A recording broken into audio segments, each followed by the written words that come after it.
दुनिया में किसी को ये पता नहीं है कि युद्ध क्यों हो रहा है, इजराइल क्यों मार रहा है इसको, अमेरिकी नौसेना क्यों मार रही है, किसी को पूछिए क्यों मार रहा है, हमारा नहीं पता है। क्या ईरान के पास एटम बम है? नहीं, एटम बम नहीं है। अमेरिका ने B2 स्पिरिट से 5 महीना पहले बम मार के गिरा दिया था, कहा था कि सारे न्यूक्लियर साइट खत्म कर दिए, तो नहीं है पता है। क्या ईरान ने आक्रमण किया है? तो नहीं किया है। क्या किसी तरह का एग्रेशन दिखाया है? नहीं दिखाया है। क्या कोई प्रोवोक किया युद्ध के लिए? नहीं। ये लोग क्या किया है, खुद जाके मिसाइल मारा है, खुद उस पर हमला किया है, उसके ऊपर 14 टन का बम गिरा दिया है, सैंक्शन लगा दिया है, प्रतिबंध लगा दिया, उसका तेल बिकने नहीं दे रहे हैं, उसका नोट चलने नहीं दे रहे हैं, उसकी करेंसी बर्बाद कर दी है। वहां महंगाई इतनी भयानक हो गई है, फिर भी वहां की जनता अभी उतना विद्रोह नहीं की है जितना ये लोग चाह रहे थे।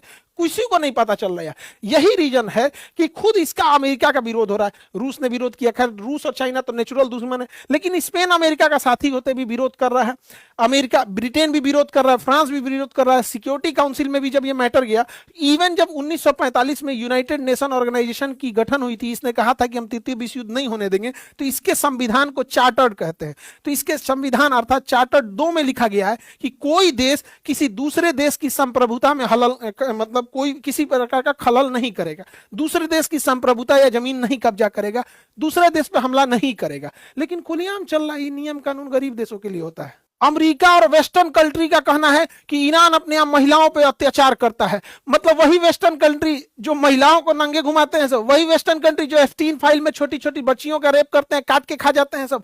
हमारे यहाँ हमें मीडिया, बाप रे बाप, भारत के लिए सबसे बड़ा खतरा, गृह युद्ध कराएंगे सब मीडिया, सब न्यूज चैनल पे बैठी विस्कन्याओं को कुछ नहीं दिखता है, तबाह कर देंगे सब पूरे घर द्वार को यहाँ पे। इसके हिसाब से, न्यूज चैनल के लोगों के हिसाब से खोमैनी खराब है क्योंकि इन्होंने बहुत अत्याचार किया है। लेकिन ट्रंप के खिलाफ एक बात नहीं निकलेगा इनसे। खोमैनी खराब है, लेकिन भैया ये ट्रंप उघारे नाच रहा है, ये करो तो बोलो, तुमको कोई मतलब नहीं है अपने देश के लिए डिक्टेटरशिप क्या किया उससे मतलब हम लोग को नहीं है। इसका कहना है, देखिए डबल स्टैंडर्ड, इसका कहना है कि खोमैनी ने हिजाब करा दिया, ते बबनी इहो हिजाब लगैलिए सऊदी अरब वाला, इन्हों पे बोलो, इनका पे ना बोलेगा, बोलने मतलब समझ रहे ना, सेम चीज है। अगर हिजाब पे आपको बोलना ही है तो ईरान के साथ साथ सऊदी अरब को भी लेंगे। सऊदी अरब से तो तेल मिल रहा है, जब तेल बंद होगा, रिश्ते टूटेंगे, तब हमारे अंदर का ज्ञान निकलेगा।